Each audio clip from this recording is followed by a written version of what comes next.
అన్న ఒక్క విషయం చెప్పేది గుర్తుపెట్టుకోండి. ఒక యజమానుడు ఒక గాడిదని సాక్కోనింట.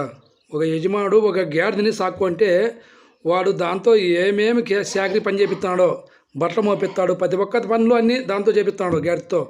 దాని మీద బరువులన్నీ వేసుకొని పోయేది, మూటలు వేసుకొని పోయేది, కొట్టేది, దాన్ని అంతా ఎట్టి శాఖరి చేపిస్తున్నాడు గాడితో.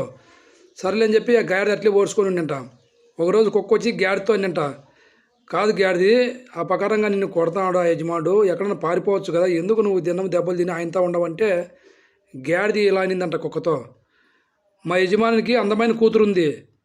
ఆ అందమైన కూతురు బాగా చదివి ఉద్యోగం తెచ్చుకోకుండా బాగా చదవకపోతే గాడిదకి ఇచ్చే నిన్ను పెళ్లి చేస్తానని అంటున్నాడు రోజు.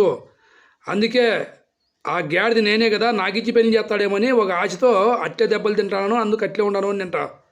చూడండి ఫ్రెండ్స్, గాడిదకి కూడా మనుషులంటే ఎంత ఆశ ఉందో చూడండి ఎట్లుందో.